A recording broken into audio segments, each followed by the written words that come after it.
کار پاکاں را قیاس خود مگیر،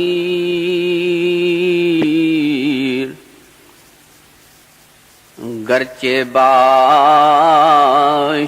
در نوشتن شعر و شیر.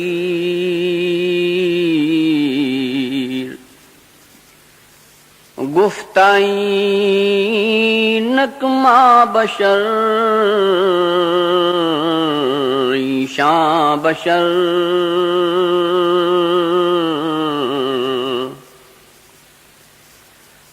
ماؤ ایشاں بستہ خواہ ہے مخر.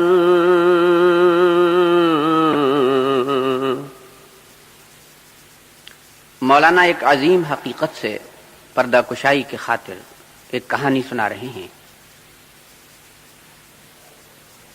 ایک دکاندار کے پاس ایک شیریں گفتار سبز طوطا تھا. وہ طوطا دکاندار کی عدم موجودگی میں دکان کی حفاظت کیا کرتا تھا. آدمی سے مخاطب ہو کر عقل کی باتیں کرتا. ہٹو، دکاندار موجود نہیں ہے، چیزوں کو ہاتھ مت لگاؤ. اسی طرح طرح طرح کی باتیں کرتا تھا. ایک روز دکاندار گھر کی طرف گیا ہوا تھا اور طوطا دکان کی حفاظت کر رہا تھا. دکان میں اچانک ایک بلی کودی، غالباً چوہے کے پیچھے دوڑی تھی. طوطا بیچارہ جان کے خوف سے دکان کے درمیان سے اچھلا اور اس کی حرکت سے روغن بادام کی بوتلیں گر گئیں. بادام کا تیل دکان میں پھیل گیا. دکان کا مالک گھر سے آیا اور خوش خوش دکان پر آ بیٹھا. نیچے نگاہ پڑی تو دیکھا کہ ساری دکان میں روغن بادام پھیلا ہوا ہے. اس کے بیٹھنے کی جگہ بھی تیل سے تربتر ہے. اسے یقین ہو گیا کہ یہ طوطے کی حرکت ہے. اس نے غصے سے بے آپے ہو کر طوطے کے سر پر ایک لکڑی ماری. لکڑی کی ضرب سے طوطے کے سر کے بال اڑ گئے اور وہ گنجا ہو گیا. طوطے نے اس چوٹ کے صدمے سے بولنا چھوڑ دیا اور خاموش ہو گیا.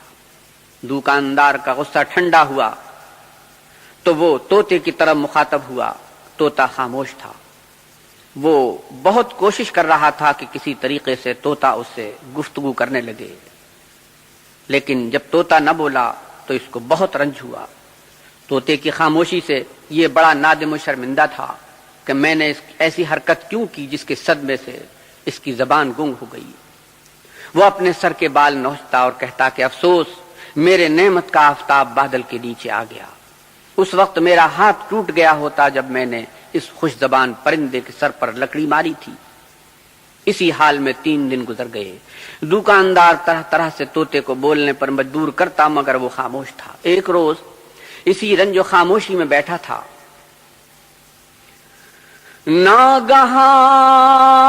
ناگہان جو لقی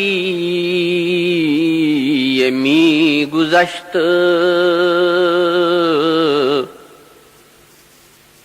باسرے بے منہ بسان تاس و تشت، طوطی اندر گفت و آمد در زمان،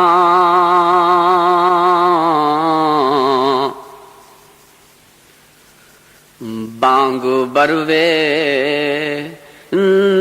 زد بگفتش در عیان.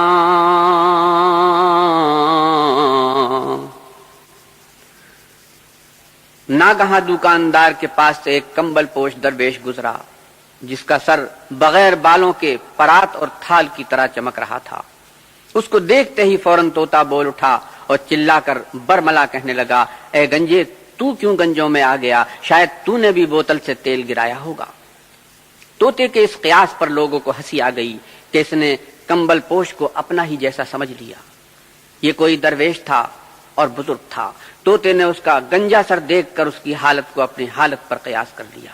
مولانا اس موقع پر ایک ارشادی مضمون فرماتے ہیں، کار پاکاں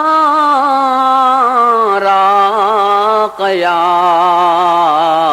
از خود مگیر،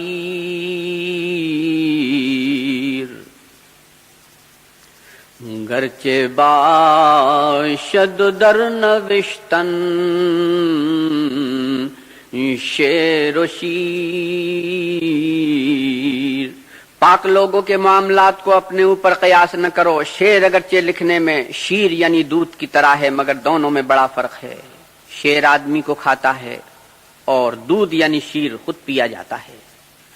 مولانا فرماتے ہیں کفار کا یہی حال تھا کہ وہ انبیاء کرام کو اپنی طرح جیسا انسان سمجھتے تھے۔ گفتائی نکما بشر شاں بشر ماؤ ایشاں بستہ خواہ ہے مخر، وہ کہتے تھے یہ بھی انسان ہم بھی انسان، ہم اور یہ سونے اور کھانے کے پابند ہیں، پھر ہمیں ان پر برتری حاصل کیوں ہے؟ قرآن پاک میں ہے کافر کہتے تھے ان انتم الا بشر مثلنا، تم ہم ہی جیسے انسان ہو، اور کہا کرتے تھے کہ یہ کیسے رسول ہیں کہ یہ کھانا بھی کھاتے ہیں، بازاروں میں بھی چلتے ہیں اور ان کے بیوی بچے بھی ہیں۔ قرآن کریم نے اس کی مکمل وضاحت کی ہے کہ بے شک انبیاء انسان ہی ہوتے ہیں لیکن ان کے وجود کو حق تعالی شان ہو ایسے خصوصیات عطا فرماتا ہے جو دیگر انسانوں کو حاصل نہیں ہوتے۔ یہ پیشانی کی آنکھ سے عالم غیب کے مشاہدے کرتے ہیں، یہ قوت سماع سے غیب کی باتیں سن سکتے ہیں، اور ان کے وجود جنت کے خواص کے حامل ہوتے ہیں۔ یہ حق تعالی شانہ کی طرف سے سفیر اور فرستادے ہیں جو مخلوق کی ہدایت کے لیے مبعوث ہوتے ہیں۔ وآخر دعوانا الحمدللہ۔